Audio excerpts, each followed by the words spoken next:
माँ चंद्रभागा नदी के पवित्र तट में श्री हरि विट्ठल शिव महापुराण कथा के 31 दिसंबर मतलब 7वें और अंतिम दिन की कथा पूर्ण हो चुकी है। अंतिम दिन की कथा में गुरुजी ने 3 अचूक उपायों की जानकारी दी है। ये तीनों उपाय सभी के लिए विशेष और उपयोगी है। साथ ही इस हरि विट्ठल शिव महापुराण कथा में गुरुजी ने सोमवार के दिन किए जाने वाले बिल्कुल नए उपाय की जानकारी दी थी। यह विशेष उपाय गुरुजी ने सोमवार के दिन करने को कहा है, जिसे आप नए वर्ष की शुरुआत में मतलब 1 जनवरी 2024 सिर्फ सोमवार में करके अधिक से अधिक लाभ प्राप्त कर सकते हैं। उपाय सरल और आसान है, जिसे जानने के लिए आप इस वीडियो को अंत तक जरूर देखिएगा। आज 31 दिसंबर श्री हरि विट्ठल पंढरपुर में चल रही शिव महापुराण कथा में गुरुजी ने कुल 15 उपाय पत्र और उपयोगी जानकारी दी है। सभी की जानकारी हम आपको इस वीडियो के माध्यम से दे देंगे। अगर किन्हीं कारणवश आपने आज की कथा नहीं सुन पाई है तो पूरी कथा का रास्ता तो आपको इस छोटे से वीडियो से प्राप्त होने वाला है। कल के वीडियो में हमने आपसे एक प्रश्न किया था, जो कि गुरुजी ने ही कथा के दौरान पूछा था कि भोलेनाथ की बारात कहाँ से निकली थी, और इसका उत्तर भी गुरुजी ने कथा के दौरान ही दिया था, शमशान से। बढ़ते हैं आज की कथा की पहली विशेष जानकारी की ओर।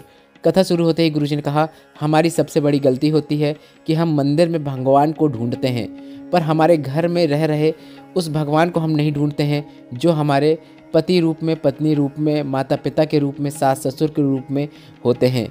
यह भी भोलेनाथ का ही स्वरूप है। सभी के अंदर भगवान होते हैं, सभी के अंदर भगवान का अंश होता है। यह गलती करते हैं हम कि हम भगवान को मंदिर में ढूंढते हैं पर अपने घर के परिवार के सदस्यों में नहीं ढूंढते हैं। जिस दिन हम हमारे भगवान को हमारे घर में ही ढूंढना शुरू कर देंगे और उन्हें प्राप्त कर लेंगे तो भगवान की हमें विशेष कृपा प्राप्त होकर ही रहती है। बढ़ते हैं आज की कथा की दूसरी विशेष जानकारी की ओर। गुरुजी ने कहा, अगर आपने गरुड़ पुराण पढ़ा होगा तो उसमें लिखा है, गाय को जूठा खिलाने से आपका जो अगला जन्म होता है वह कुतिया का होता है। जो तुमने दिया है वही तुमको प्राप्त होगा, यह निश्चितता है। बढ़ते हैं आज की कथा की तीसरी विशेष जानकारी की ओर।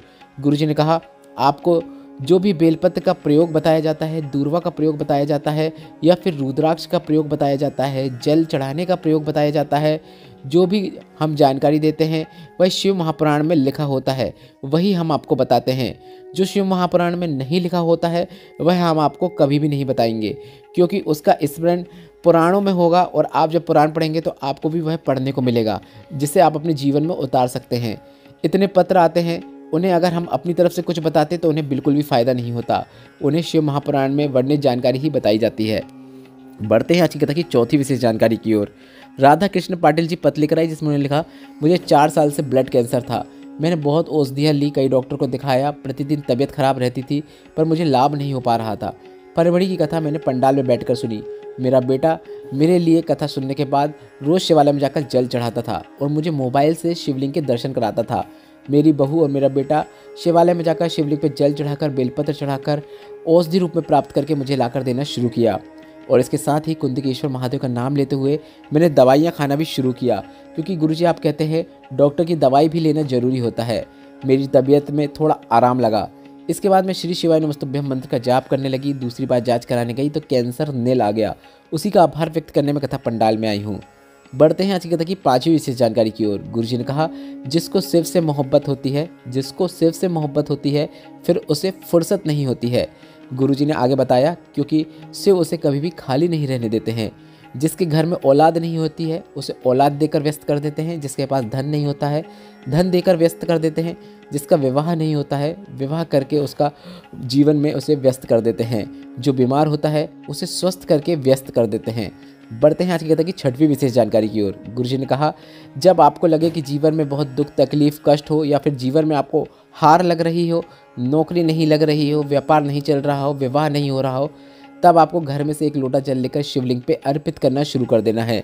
गुरुजी ने कहा, घर से निकलते समय भरे हुए घड़े का अगर हम दर्शन करते हैं तो उसे भी शुभ माना जाता है, मंगलकारी होते हैं। बढ़ते हैं आज की कथा की सातवीं विशेष जानकारी की ओर। एक रुमाल में एक पत्र आया, जिसमें एक बालिका ने वर्णन किया कि उसके शरीर में नस फटने के कारण खून बाहर निकलता रहता था। पूरे शरीर में, सर से, कहीं हाथों से, कहीं पाँव से, कहीं से भी नस फट जाती थी और खून निकल जाता था। और उस बालिका ने संकल्प लिया, जब तक मैं ठीक नहीं हो जाऊंगी तब तक मैं शिव महापुराण कथा को पंडाल में बैठकर सुनूंगी। लगातार 3 कथा का श्रवण किया। वह बालिका ठीक हो चुकी है, जिसे गुरुजी ने व्यासपीठ में बुलाकर आशीर्वाद प्रदान किया। बढ़ते हैं आज की कथा की 8वीं विशेष जानकारी की ओर। गुरुजी ने कहा, घर में रखा हुआ शिवलिंग या फिर आपके गले में डला हुआ रुद्राक्ष का एक मनका, या फिर कुबेरेश्वर धाम से लाया गया कंकड़ रूपी शंकर थोड़ा सा छन जाता है, थोड़ा सा चटक जाता है, थोड़ा सा टूट जाता है, तो आपको यह समझ लेना है कि कोई बड़ी मुसीबत, कोई बड़ी विपत्ति आने वाली थी, जिसे महादेव ने आपके ऊपर नहीं आने दिया है और महादेव ने स्वयं झेल लिया है। इसके बाद गुरुजी ने कहा, इसलिए हम कहते हैं कि आपको रुद्राक्ष पहनना चाहिए, क्योंकि यह आपके लिए कवच का कार्य करता है, बाल भी बांका नहीं होने देता है। जबकि लोग बीमार होने के बाद या फिर मुसीबत आने के बाद रुद्राक्ष पहनते हैं, जबकि आपको इसे पहले से ही धारण करके रखना चाहिए। बढ़ते हैं आज की कथा की 9वीं विशेष जानकारी की ओर। पशुपतिनाथ व्रत की जानकारी देते हुए गुरुजी ने कहा, पशुपतिनाथ व्रत करने की शुरुआत के लिए कोई भी विशेष सोमवार नहीं है या फिर कोई भी बेकार सोमवार नहीं है।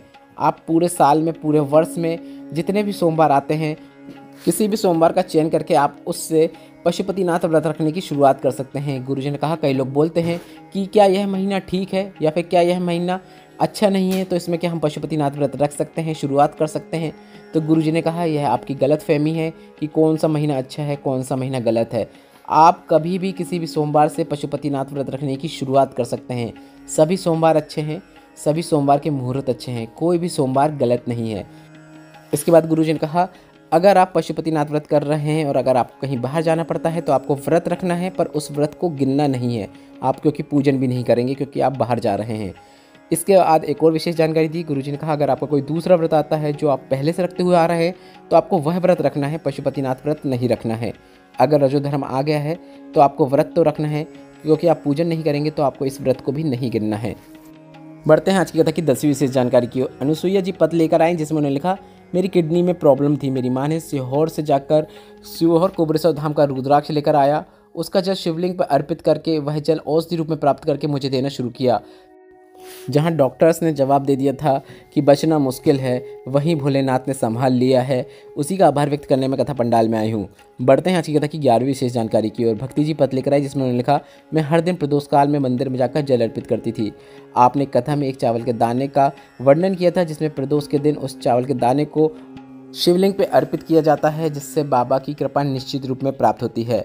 मैंने भी यह किया और बाबा की कृपा से मुझे एसपी ऑफिस में सरकारी नौकरी प्राप्त हो गई है। मेरे भाई से भी मैंने एक चावल का दाना शिवलिंग पे अर्पित करवाया। एग्ज़ाम देने से पहले उसे बेलपत्र की बीच वाली पत्ती में शहद लगाकर उस बेलपत्र को शिवलिंग पे अर्पित करवाया। मेरा भाई भी नोट प्रेस में सरकारी नौकरी कर रहा है। उसी का आभार व्यक्त करने में कथा पंडाल में आई हूँ। अब बढ़ते हैं आज की कथा की 12वीं विशेष जानकारी की ओर।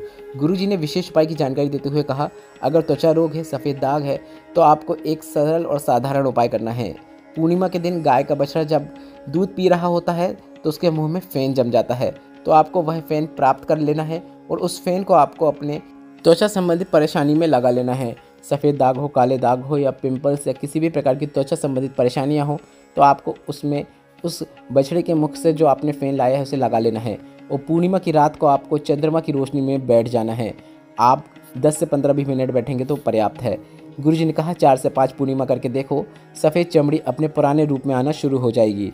आज की कथा में गुरुजी ने बस इतनी ही जानकारी दी है, पर पिछली कथाओं में गुरुजी ने इस उपाय को करते समय आपको चंद्रमौली महादेव का नाम भी स्मरण करने को कहा है, तो आप यह उपाय करते समय चंद्रमौली महादेव का नाम भी स्मरण कर सकते हैं। बढ़ते हैं आज की कथा की 13वीं विशेष जानकारी की ओर। गुरुजी ने बताया, बहुला गाय और पार्वती माता, इन दोनों ने महादेव को निगल लिया था और बहुला गाय के उदर से नंदीश्वर नंदी प्रकट हुए थे और माता पार्वती ने अपनी नासिका से भोलेनाथ को धुएं के रूप में प्रकट किया था और महादेव धूमवान हो गए थे, धूमवान कहलाए थे और माता पार्वती धूमावती कहलाई थी।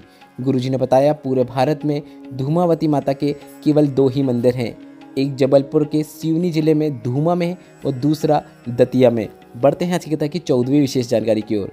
गुरुजी का बताया, इसी कथा का हरि विठ्ठल शिव महापुराण कथा में बताया गया गुरुजी का सोमवार का बिल्कुल नया उपाय इस प्रकार है। गुरुजी ने कहा, अगर आपका बेटा, बहू या फिर आपकी बेटी नौकरी या एग्ज़ाम की तैयारी कर रहे हो तो उन्हें अच्छे से कहें कि आप पूरी मेहनत करें, पूरा प्रयास करें, कोई कसर न छोड़ें। इसके साथ ही घर का कोई भी सदस्य, माता हो या बहन हो या भाई हो, वह घर के उस सदस्य के लिए एक सरल और आसान प्रयोग कर सकता है। आपको बेलपत्र के वृक्ष के नीचे सफाई कर देना है, झाड़ू लगा देना है। इसके बाद उसके नीचे की ही मिट्टी का उपयोग करते हुए शिवलिंग का निर्माण करके वहीं पर उसका पूजन अर्चन करना है। और 5 बेलपत्र आपको कामना करते हुए कि घर का यह सदस्य की नौकरी लग जाए, अब वह बेटा हो, बहू हो या फिर बेटी हो, उसकी कामना करते हुए आपको 5 बेलपत्र अर्पित करना है। आप यह विशेष उपाय किसी भी सोमवार, अष्टमी या फिर मासिक शिवरात्रि या फिर सोमवार या फिर प्रदोष के दिन कर सकते हैं। और यह शिव सोमवार जो नए वर्ष का पहला सोमवार है, इसमें यह विशेष उपाय करके आप अधिक से अधिक लाभ प्राप्त कर सकते हैं। उपाय करते समय आप श्री शिवाय नमस्तुभ्यम या फिर नमः शिवाय या फिर ओम नमः शिवाय मंत्र का उच्चारण जरूर कीजिएगा। बढ़ते हैं आज की कथा की 15वीं और अंतिम विशेष जानकारी की ओर। गुरु जी की आगामी कथा 4 जनवरी से 10 जनवरी 2024 तक भटिंडा पंजाब में होगी। उसके बाद गुरु जी की अगली कथा 16 से 20 जनवरी 2024 तक मुंबई में होगी। उसके बाद अगली कथा 27 जनवरी से 2 फरवरी वनी यवतमाल महाराष्ट्र में होगी। उसके बाद फरवरी की कथा 5 फरवरी से 11 फरवरी जमशेदपुर झारखंड में होगी। इस वीडियो में बताए गए उपायों से संबंधित अगर अभी भी आपके मन में कोई प्रश्न है तो ये प्रश्न आप कमेंट बॉक्स से पूछ सकते हैं। मेरे द्वारा दी गई जानकारी अगर आपको थोड़ी सी भी उपयोगी लगी हो तो इस वीडियो को लाइक करके कमेंट बॉक्स में हर हर महादेव जरूर टाइप कीजिएगा। श्री शिवाय नमस्तुभ्यम। हर हर महादेव।